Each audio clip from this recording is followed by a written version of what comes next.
Շարունակենք Իլհամ Ալիևի արտաքին քաղաքականության հարցերով օգնական Հաջիևը գերմանական Բերլիներ Ցայթունգ լրատվամիջոցին տված հարցազրույցում ասել է, որ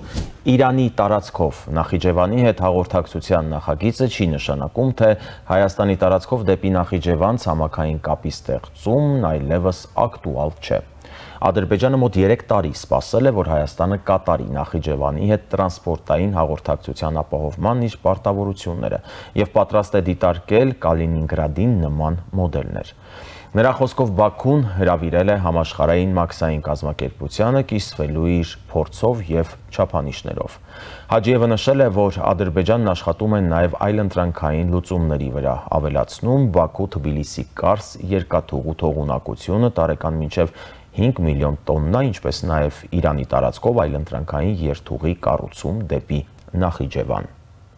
Երևանն այս դեպքում դուրս կմնա տարածաշրջանային փոխգործակցության նոր նախագծից եւ դրա պատճառը միայն նրա քաղաքականությունն է։ Թույլ տվեք նաև հստակեցնել, որ Իրանի տարածքով տրանսպորտային նախագծի իրականացումը չի նշանակում, որ Հայաստանի տարածքով երթուղու հնարավորությունն այլևս չի դիտարկվի։ Մենք պատրաստ ենք աշխատել Հայաստանի հետ։ Նախիջևանի հետ Հայաստանի տարածքով տրանսպորտային հաղորդակցությունը չի ազդի նրա ինքնիշխանության վրա, նշել է Ալիևի խորհրդականը։ Չնայած հաղորդակցությունների նկատմամբ Հայաստանի ինքնիշխանության ճանաչման մասին ադրբեջանական կողմի հայտարարություններին, Իլհամ Ալիևը օրերս կրկին հայտարարել էր, որ ըստ Բաքվի Հայաստանի տարածքով դեպի Նախիջևան անցնող հաղորդակցությունների վրա հայկական կողմը սահմանային եւ մաքսային հսկողություն չպետք է իրականացնի։ Ավելի ուշագրավ է Բաքվի մամուլի հրապարակումներից մեկի հարցադրումը, թե ինչպես կարող է Ադրբեջանը հակադրվել Չինաստանից մինչև Եվրոպա իշխող տեսակետին, որը բեռնափոխադրումների ամենակարճ եւ հարմար երթուղին տեսնում է Իրանի շրջանցմամբ Հայաստանի տարածքով։ Կալինինգրադի հիշատակումը բավական ուշագրավ է։ Խոսքն անկլավային ռեգիոնի հետ ցամաքային հաղորդակցության մասին է, որ Ռուսաստանն իրականացնում է Բելարուսի եւ Լիտվայի տարածքով։ Ռուսաստանը եւ Լիտվան 2003 թվականին այդ հարցով առանձին համաձայնագիր են կնքել, ըստ որի Ռուսաստանից Կալինինգրադ եւ հակառակ ուղղությամբ սահմանվում է տրանզիտային գնացք հասկացությունը, որի ուղևորներին Լիտվայի հյուպատոսական ծառայությունները տրամադրում են մեկ անգամյա տրանզիտային տոմս, նախապես ստուգելով նրանց փաստաթղթերի օրինականությունը։ Հաջիևի հարցազրույցից գրեթե անմիջապես հետո ռուսաստանյան լրատվամիջոցները տարածել են Ռուսաստանի Դաշնային խորհրդի անդամ Դմիտրի Ռոգոզինի տելեգրամյան գրառումը,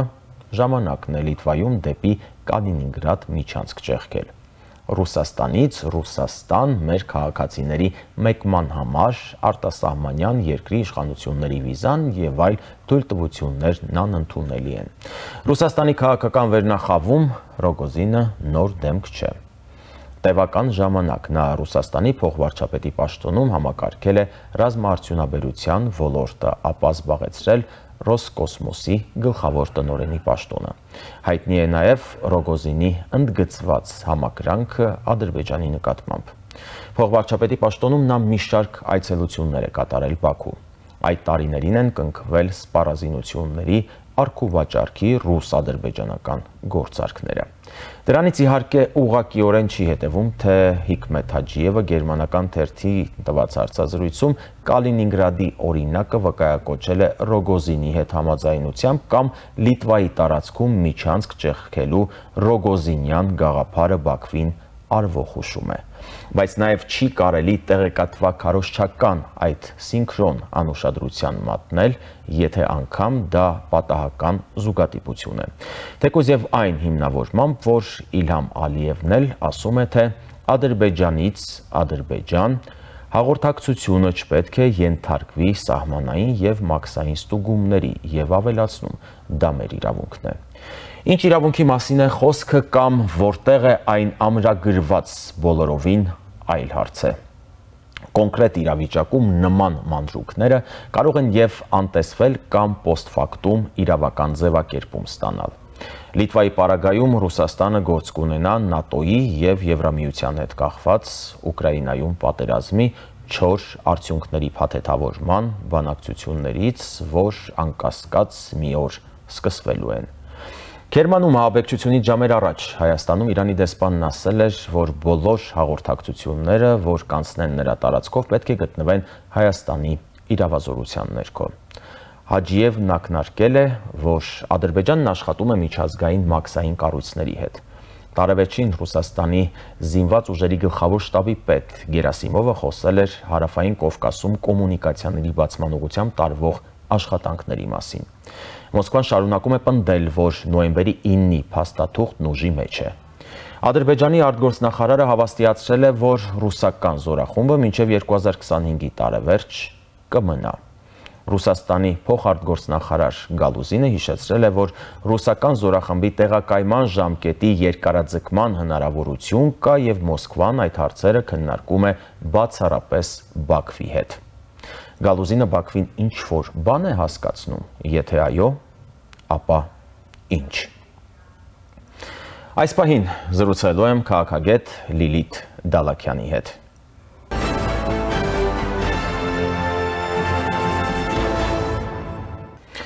Եվ ինչպես նշել էի, այս պահին զրուցելու եմ քաղաքագետ Լիլիթ Դալաքյանի հետ։ Սիրով ողջունում եմ ձեզ, շնորհակալություն մեզ միանալու համար։ Ես եմ շնորհակալ։ Եվ Հիկմետ Հաջիևը, ինչպես նշեցի, ասել է, որ Իրանի տարածքով Նախիջևանի հետ հաղորդակցության նախագիծը չի նշանակում, թե Հայաստանի տարածքով դեպի Նախիջևան ցամաքային կապի ստեղծումն այլևս ակտուալ չէ։ Դեռ հոկտեմբերին, հիշում եք, նույն Հաջիևը հայտարարում էր, թե Զանգեզուրի միջանցքի նախագիծը կորցրել է գրավչությունը Ադրբեջանի համար, քանի որ տրանսպորտային այդ երթուղին կարող է անցկացվել Իրանի տարածքով։ Հիմա դատելով Հաջիևի հայտարարությունից, արդյոք տպավորություն է, որ Բաքուն օրինակ մերժել է իրանական միջնորդությունը, համեցեք։ Գիտեք, ես կարծում եմ մերձավոր արևելքում տեղի ունեցող իրադարձությունները պետք է այս համատեքստում ուշադիր ընկալել, որովհետև հիմա Իրանը շատ խրվել է, ես կարծում եմ որոշ ուժեր ցանկանում են, մանավանդ ահաբեկչությունից հետո վերջերս Իրանում տեղի ունեցած, ցանկանում են Իրանին ներքաշել կոնֆլիկտային իրադրությունների, նույնիսկ կարող է լայնածավալ պատերազմի մեջ։ Իրանը պարզ է դա չի ցանկանում, որովհետև գիտեք, տարածաշրջան եկան ԱՄՆ ավիագիրը, երկու ավիագիրներ եւ Իրանը զգուշավորություն է դրսևորում մերձավոր արևելքի կոնֆլիկտի մեջ ներքաշվելու հարցում։ Սակայն ակնհայտ է, որ այդ ճանապարհը կարող է ոչ դուրեկան լինել, այսպես ասած, արևմուտքի համար եւ այն նպատակը, որ կարելի է այդտեղով բեռներ անցկացնել եւ լոգիստիկ մեծ ուրեմն շղթա ստեղծել, կարող է չիրականանալ։ Դրա համար Իրանի տարածքից բացի Ադրբեջանը փորձում է գտնել նաեւ ակտուալ այլ տարածքներ եւ երկրորդը ամենակարևորը, ես կարծում եմ Զանգեզուրի միջանցքը, դա կապ չունի լոգիստիկ շղթայի հետ, Զանգեզուրի միջանցքը, այսպես ասած, Ադրբեջանի կողմից, դա ճնշում է Հայաստանի վրա, Հայաստանից հետագայում որոշ դիճումներ կորզելու համար, տարածքային նկարտումներ դրսևորելու համար, դուք գիտեք, Իրանի հետ կապը խափանելու համար, այսինքն որքան էլ որ նոր ճանապարհներ Ադրբեջանը փորձի գտնել, իբրև թե բեռնափոխադրումների նպատակով, մենք գիտենք, որ շատ բարձ հասկանում ենք, որ նպատակներից մեկը Զանգեզուրի միջանցքը ստանալու Հայաստանի վրա մշտապես մահակ ունենալն է, Հայաստանին Իրանի հետ կապը կտրելն է եւ ինչու՞ չէ Ռուսաստանն էլի շահագրգռվածություն ունի իր սահմանապահ ուժերի տեղակայումը այստեղ հետագայում Հայաստանի եւ Իրանի վրա իր լծակը ունենալու եւ Թուրքիայի հետ համակային կապ ուրեմն ստանալու համար։ Վերջին շրջանում դուք էլ կհամաձայնեք, որ ադրբեջանական կողմի հռետորաբանությունը ավելի է կոշտացել, փոխվել, օրինակ առանց սպառնալիքների չի անցել նաև Ալիևի ամանորյա ուղերձը, եթե հիշում եք, նա հայտարարել էր, որ Հայաստանի ղեկավարությունը պետք է հետևություններ անի պատմությունից, դասեր քաղի, Ալիևը նաև հայտարարում էր, որ 2024-ին ադրբեջանցիները կբնակեցվեն Ստեփանակերտում, սպառնալիքների լեզուն նոր չէ ադրբեջանական կողմի համար, բայց հատկապես 2023-ի ավարտի եւ 2024-ի սկզբին կարծես մի փոքր փոխվել է։ Սա ինչով է պայմանավորված, վերլուծել եք արդյոք, ինչ բացատրություն ունի։ Գիտեք, ընդհանրապես մի քանի օր առաջ Նիկոլ Փաշինյանը կարծեմ արտաքին գործերի նախարարությունում հայտարարեց, որ Ադրբեջանի հետ խաղաղության կնքումը ձգձգվում է եւ կան խոչընդոտներ։ Հիմա այսօր Հաջիևի հայտարարությունները եւ մեր իշխանությունների լավատեսական հայտարարությունները ես ճիշտ ասած չեմ հասկանում, այսինքն ինչ փոխվեց, որ հնարավոր դարձավ խաղաղության պայմանագրի կնքումը, ինչ զիջեց Հայաստանը։ Մեր իշխանությունները երբեք ուշադրություն չեն դարձրել Ալիևի հայտարարություններին, ասել են դե հիմա խոսում է, կարծեմ այդպիսի մի արտահայտություն արել են իշխանությունները, որ Ալիևն ասում է Արևմտյան Ադրբեջան, մենք պետք է վերադառնանք Սևան, մեր իշխանությունները մշտապես այդպես կարծես թե ասում են ծիծաղում են եւ վերջ, բայց մենք տեսնում ենք, որ Ալիևի բոլոր սպառնալիքները հերթով իրականանում են, ինչ ասում է, այնպես էլ անում է։ Այնպես որ երբ որ Ալիևը տեսնում որ հայկական կողմից արձագանք չկա, Հայաստանը որևէ պահանջ չի ներկայացնում, չի ասում, այո, երբ որ փախստականները իբրև թե